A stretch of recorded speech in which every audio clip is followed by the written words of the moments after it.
የዛሬ 50 ዓመት በኢትዮጵያ ካቶሊክ ቤተክርስቲያን አገልጋዮች መካከል ሁለት ወጣቶች የማዕረገ ክህነትን ይቀበላሉ። እነዚህ ወጣት ካህናት የእግዚአብሔርን ሕዝብ በመሰብሰብ በመምራትና በማገዝ ዛሬ 50ኛ የክህነት የወርቅ ኢዮቤልዩአቸውን ለማክበር በቅተዋል። ታዲያ በእነዚህ ካህናት ውስጥ 50 ዓመታት በሀገራችንም ሆነ በዓለም አቀፏ ቤተክርስቲያን ውስጥ በርካታ ሐዋርያዊና ማህበራዊ ስራዎችን በመስራት ያሳለፉበት፣ በክህነት አገልግሎትም በብዙ መልኩ የስብከተ ወንጌልን ኃላፊነታቸውን የተወጡበት ነበር።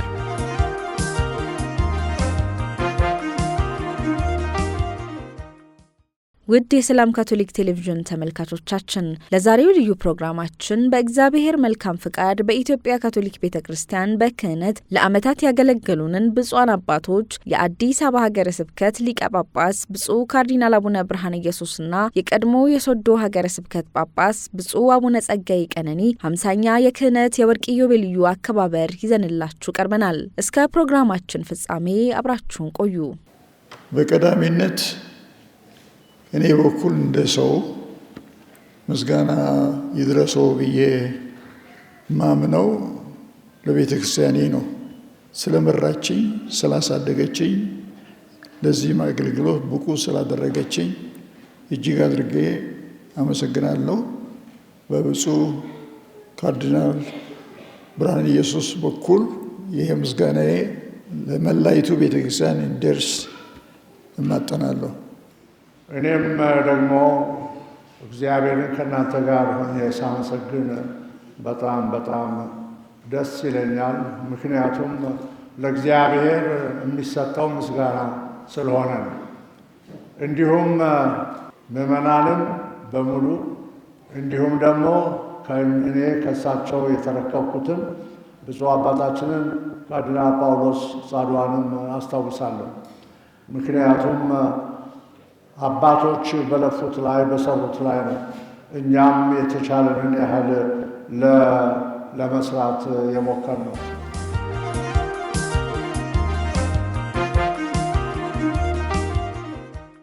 ሰኔ 1968 ዓ.ም ብፁዕ ካርዲናል አቡነ ብርሃነ ኢየሱስ በአዲስ አበባ ላዛሪስት ገዳም በምትገኘው ጽዮን ማርያም በቀድሞ መጠሪያዋ በፍልሰታ ለማርያም ቤተክርስቲያን ከብፁዕ አቡነ ኤቴልዶርፍ እጅ ማዕረገ ክህነትን ተቀብለዋል።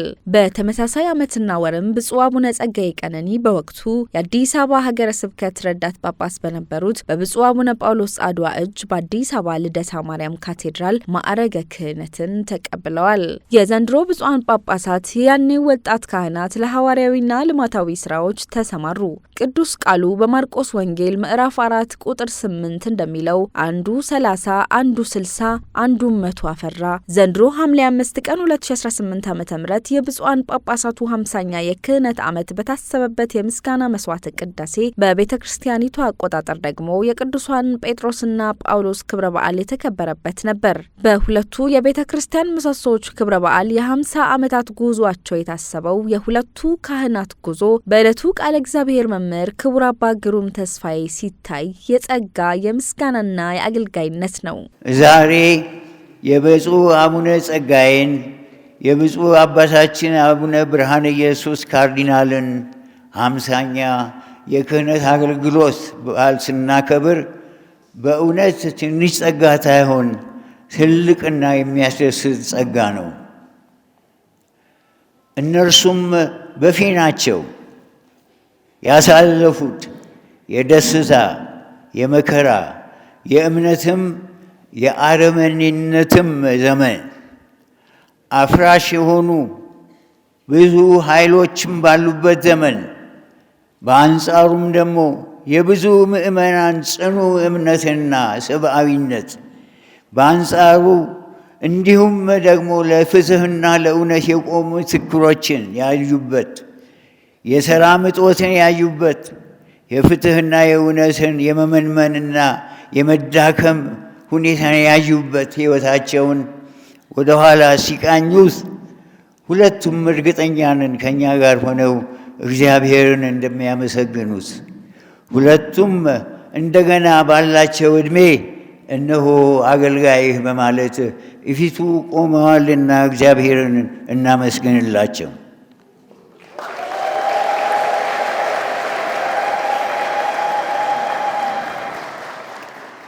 ውድ ተመልካቾቻችን እነዚህ ሁለት ብፁዓን ጳጳሳት ባሳለፍነው 50 ዓመታት ለቤተ ክርስቲያን ያበረከቱትን አስተዋጽኦ አንድ በአንድ ለመጥቀስ መሞከር ከሚወስደው ጊዜ አንጻር እንዳጠቃላይ ለቤተ ክርስቲያን ምን አበረከቱ የሚለውን መመልከት ይቻላል። ብፁዕ ካርዲናል አቡነ ብርሃነ ኢየሱስ ከሌሎች ቤተ እምነቶች በመቀራረብና ካቶሊክ ቤተ ክርስቲያን ሁሉን አቀፍ ስለመሆኗ በሐዋርያዊ አገልግሎታቸው ሁሉ ምስክር ሆነዋል። ካርዲናል የኢትዮጵያ ካቶሊክ ጳጳሳት ጉባኤን በኃላፊነት ከመምራት በተጨማሪ በካቶሊክ ቤተ ክርስቲያን ካርዲናሎች ጉባኤ በመሳተፍ እንዲሁም በሌሎች አባታዊ አገልግሎቶቻቸው እናስታውሳቸዋለን። የቀድሞ የሶዶ ሀገረ ስብከት ጳጳስ ብፁዕ አቡነ ጸጋዬ ቀነኒ ስንመጣ ደግሞ በአዲስ አበባ ቁምስናዎች ራሳቸውን እንዲችሉ ያደረጉበትና ጠቅላይ ጽሕፈት ቤቱን ያዋቀሩበት ሁኔታ እንዲሁም ምዕመናን በየሀገረ ስብከቱ እንዲዋቀሩ ከማድረግ አንጻር የሰሩት ስራ ለቤተ ክርስቲያኗ ያበረከተው አስተዋጽኦ ትልቅ ነው። ለዚህ አባቶች የክህነት አገልግሎት ምስጋና መስዋዕተ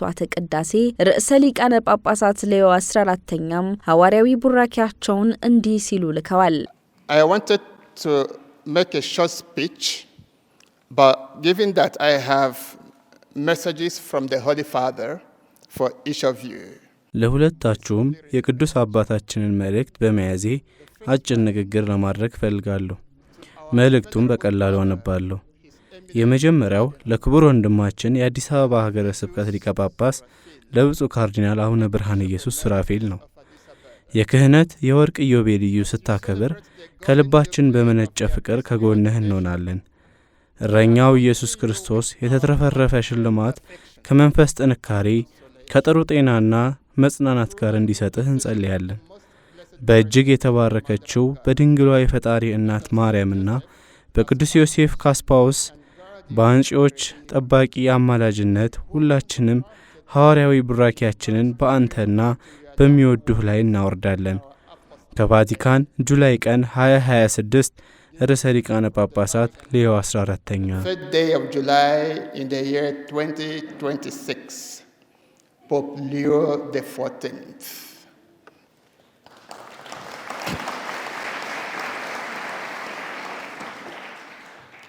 To our venerable brother, Sergei Keneni Derera, titular Bishop of Maximiliansi in Vicenza, formerly Apostolic Vicar of Sodo.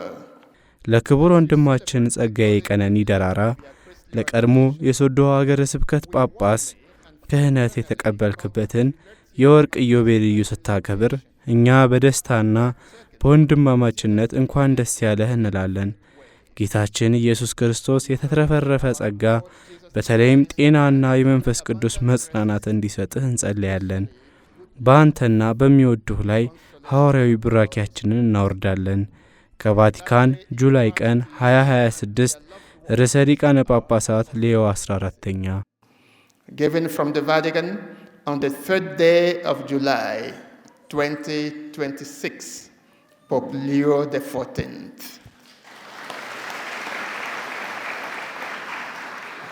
በዚህ በሁለቱ ብፁዓን አባቶች 50ኛ የክህነት የወርቅ ኢዮቤልዩ በዓል በተለይም ከኢትዮጵያ ካቶሊክ ቤተ ክርስቲያን ጳጳሳት ጉባኤ የሶዶና የሆሳና ሀገረ ስብከት ብፁዓን ጳጳሳትና የጉባኤው ጠቅላይ ጸሐፊ ክቡር አባ ከተማ አስፋው በመገኘት በሀገረ ስብከታቸውና በጉባኤው ስም ምስጋናቸውን ያቀረቡበት መልካም ምኞታቸውንም የገለጹበት ነበር።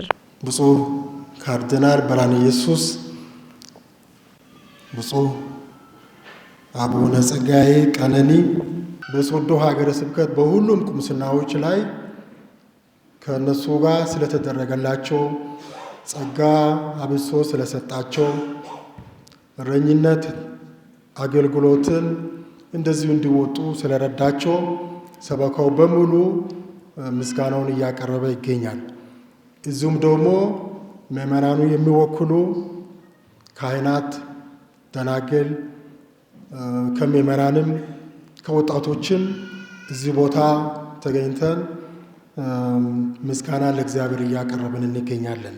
እግዚአብሔር አምላካችን ለብፁዓን ጳጳሳት ረጅም ዕድሜ ከጤና ጋር እንዲሰጣቸው እኛም እንጸልያለን። ሁል ጊዜ ከእናንተ ጋር ነን። እግዚአብሔር አምላካችን ስለ ሁሉም የተመሰገነ ይሁን።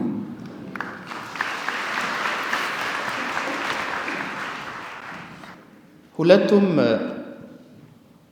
አባቶች ብፁዕ ካርዲናል እና አቡነ ጸጋዬ የካቶሊካዊት ቤተክርስቲያንን እምነትና የኢትዮጵያን ማህበረሰብን በመወከል እነዚህ ሁለት አባቶች ጽኑ አቋም አላቸው። እኔ በቅርበት ልመሰክር እችላለሁ። እነዚህ አባቶች 50 ዓመት ሰለቸኝ ደከመኝ ሳይሉ እምነታቸውን ይዘው ቆይተዋል። አሁን እኔና እናንተ ደግሞ ምን እናደርግ? ሁላችንም በክርስቶስ የተጠመቅን ሁሉ ባላደራ ስለሆንን ይሄንን 50ኛ ዓመት ሲያከብሩ ሁለቱም አባቶች በሰጡን ማስታወሻ ላይ በጸሎታችሁ አስታውሱን ይላሉ። ለነሱ ስንጸልይ ለተልእኮም እንጸልይ። ብፁዕ አባታችን ካርዲናል ብርሃነ ኢየሱስ፣ ብፁዕ አባታችን አቡነ ጸጋዬ ቤተ ክርስቲያናችንን እንደዚሁ እነሱ ከጴጥሮስ እና ከጳውሎስ ከሐዋርያት ተቀብለው እዚህ ያደረሷትን ቤተ ክርስቲያን እነሱ ደግሞ በበለጠ አገልግሎታቸውን እግዚአብሔር በፈቀደው መልኩ እንዲያደርጉ እግዚአብሔር እንዲያበረታቸው ለእነሱም እንጸልያለን። ስለዚህ ብፁዓን ጳጳሳት መገኘት ባይችሉም እንደ ጳጳሳት ቃል አቀባይ ሆኜ በጳጳሳቱ ስም ለብፁዓን አባቶቻችን ትልቅ ምስጋና ማቅረብ እፈልጋለሁ። እግዚአብሔር ጨምሮ ይባርክልን፣ እግዚአብሔር ያክብርልኝ፣ እግዚአብሔር ዕድሜና ጤና ይስጥልኝ።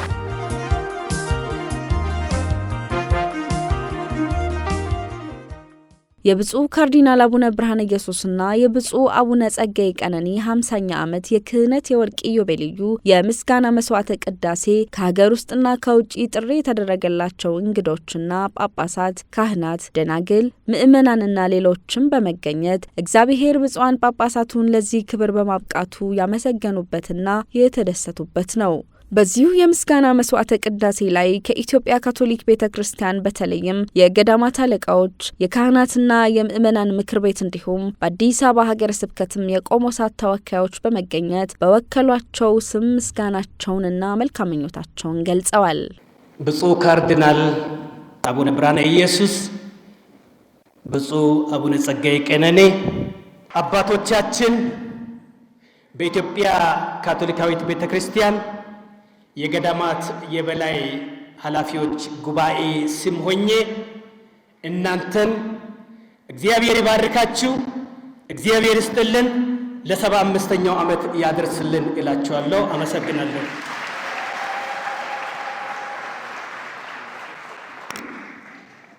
አሁን የማቀርበው የአለቃችን የአባ መኮንን ጉታ ያዘጋጁትን በስብሰባ ምክንያት ሌላ ሀገር በመሆናቸው በእሳቸው ፈንታ አሁን ያቀርባለሁ። ዩር ኤሚነንሲ ካርዲናል ብርሃነ ኢየሱስ፣ ዩር ኤክሰለንሲ ቢሾፕ ጸጋዬ፣ የተከበሩ ብፁዕ ካርዲናል አቡነ ብርሃነ ኢየሱስና ብፁዕ አቡነ ጸጋዬ ቀነኒ በኢትዮጵያ የማኅበረ ልዑካንን በመወከል ከጥልቅ ደስታና ትሕትና ጋር ነው ከፊታችሁ በመቆም ለዚህ ታሪካዊና ሕይወታቸውን ያለምንም ስስት ለክርስቶስ ቤተ ክርስቲያን በሰጡት 50ኛ የክህነት የወርቅ ኢዮቤልዩ ቀን እንኳን አደረሳችሁ በማለት ከልባችን የመነጨ ምስጋና የማቀርበው። ክቡርነቶቻችን፣ ዛሬ የምናከብረው የወንጌል መስታወት የሆኑትን ሁለት ሰዎች ነው። በ5-10 ዓመታት ውስጥ ለክርስቶስ አዎ ማለትንና ያለ ድካም በተደጋጋሚ ፈቃደኛ መሆንን አስተምረውናል። What it means to say yes to Christ and to keep saying yes again and again without growing weary. Thank you.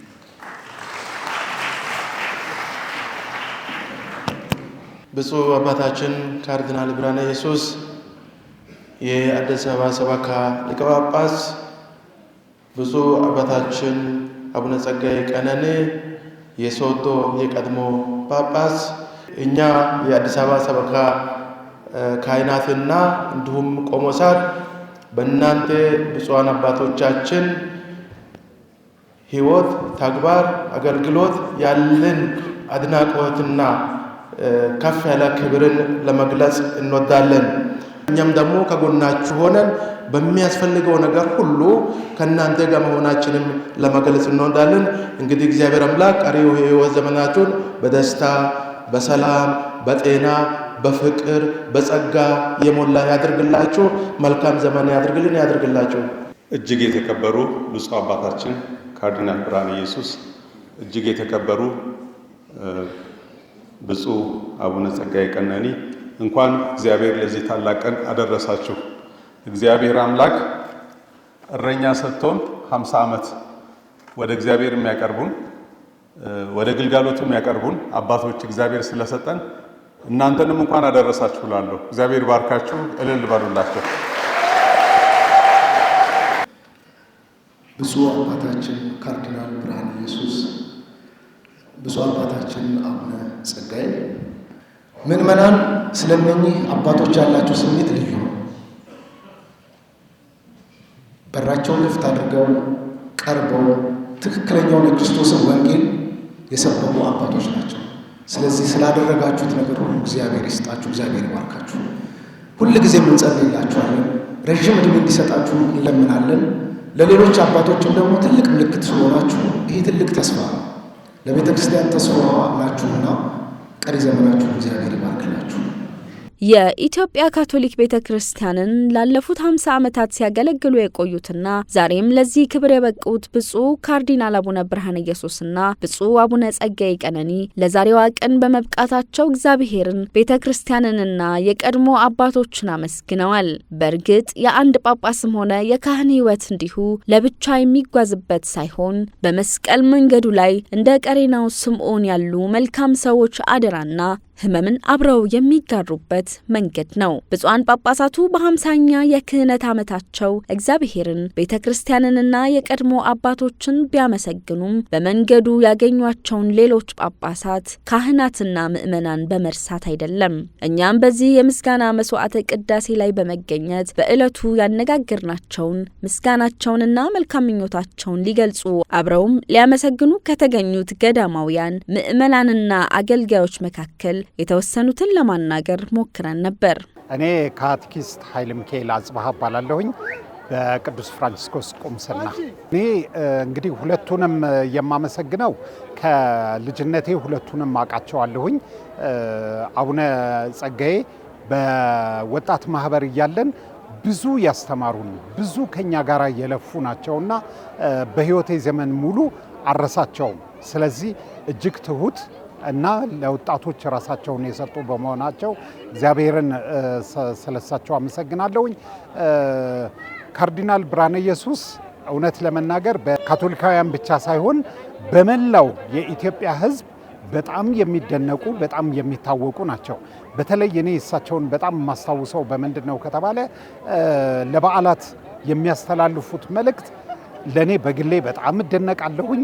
እንዲሁም ደግሞ በሌሎች ክርስቲያኖች ዘንድ በጣም የሚደነቁበት ነው። እኔ ሲስተር ማርታ ይባላለሁ። የቅድስት ሐና ገዳም አባል ነኝ። ረጅም ዓመት ወላይታ ሰርቻለሁ። እዛ በቆየሁበት በ9 ዓመታት ከአባታችን ጋር ከአቡነ ጸጋዬ በቅርበት ሰርተናል። በማንኛውም ተልእኳችን ሲያበረታቱን፣ ሲመክሩን፣ በአንዳንድ ምክንያቶች ወደ እሳቸው ወደ ቢሮአቸው ስንሄድ በአባታዊነት ተቀብሎ ያስተናግዱን ነበር። አሁንም እግዚአብሔር ጤና፣ ሰላም እንዲሰጣቸው እኔም ሁላችንም የቅድስት ሐና ልጆች በኢትዮጵያ ያለን እንደምንጸልይላቸው አረጋግጣለሁ። እንዲሁም አባታችን ካርዲናል ቤተሰባዊ የሆነ መንፈስ የአባትነት መንፈስ ነው ያላቸውና በጣም ድንቅ የሆኑ አባቶች ናቸው። አሁንም እግዚአብሔር ረጅም ዕድሜ፣ ጤና፣ የነፍስም የስጋም ጤና እንዲሰጣቸው ዘውትር ከጎናቸው እንደምንሆን እንደምናስታውሳቸው አረጋግጣለሁ። አመሰግናለሁ። ፈለቀ በቀለ ከመንዲዳ መድኃኔዓለም ቁምስና። እኔ ወደ ኋላ ተመልሼ ስመለከት ክህነት ከተቀበሉበት ጊዜ ጀምሮ እስካሁን ያሳለፉት ውጣ ውረድ የህይወት ውጣ ውረድ አንደኛ የእግዚአብሔር አደራ፣ ሁለተኛ የቤተክርስቲያን አደራ፣ እንደገና ደግሞ የራሳቸው የግል ህይወት ያንን ተሸክመው ውጣ ውረድን አልፈው ለ50 ዓመት እንግዲህ ቢያንስ የአንድ ሰው እድሜ ለማለት ነው እዚህ መድረሳቸው ትልቅ የእግዚአብሔር እገዛ ነው። ለዚህ ሁላቸውን ማድረሳቸው ላይ ነው። እኛም ደግሞ ከነሱ ህይወት አገልግሎትን ተቀብለናል፣ ጸጋ ተቀብለናል፣ የእግዚአብሔርን ቃል ከነሱ ሰምተናል፣ ምስጢራትን ከነሱ ተቀብለናል፣ አገልግሎታቸውን አግኝተናል እና እግዚአብሔርን እናመሰግናለን። እንኳን አውቶሉ እንኳንም ጳጳሳት ሆኑልን ብለን እናመሰግናለን ማለት ነው። ውድ ተመልካቾቻችን ህይወት ጥሪ ናት። በዚህ ወደ እግዚአብሔር መንግስት በተለያዩ መንገዶች በምትወስደን የጥሪ ህይወት ውስጥ ሰዎች ወደ ፈጣሪ ይበልጥ እንዲቀርቡ ዘንድ መምህራን ናቸው። ቃለ እግዚአብሔርን በማስተማር የወንጌል እሴቶችን በማንጸባረቅ በሁሉ የቤተ ክርስቲያንን ተልእኮና የወንጌል አደራ በመወጣት የተመላለሱ አባቶች የቀድሞ የሶዶ ሀገረ ስብከት ጳጳስ ብፁዕ አቡነ ጸጋዬ ቀነኒና የአዲስ አበባ ሀገረ ስብከት ሊቀ ጳጳስ ብፁዕ ካርዲናል አቡነ ብርሃነ ኢየሱስ 50ኛ የክህነት የወርቅ ኢዮቤልዩ ላይ ይህንን ልዩ ፕሮግራም አዘጋጀንላችሁ። በቸርነቱ ዓመታትን አሻግሮ በጸጋው በጥሪያቸው ያጸናቸውን አምላክ ከዚህም በኋላ በሚኖራቸው የቤተ ክርስቲያን አባታዊ አገልግሎት በሰላምና በጤና እንዲያቆይልን መልካም ምኞታችንን በመግለጽ በዚሁ አጠናቀቅን። ከትናንቱ ይልቅ እኔ ደስ ይለኛል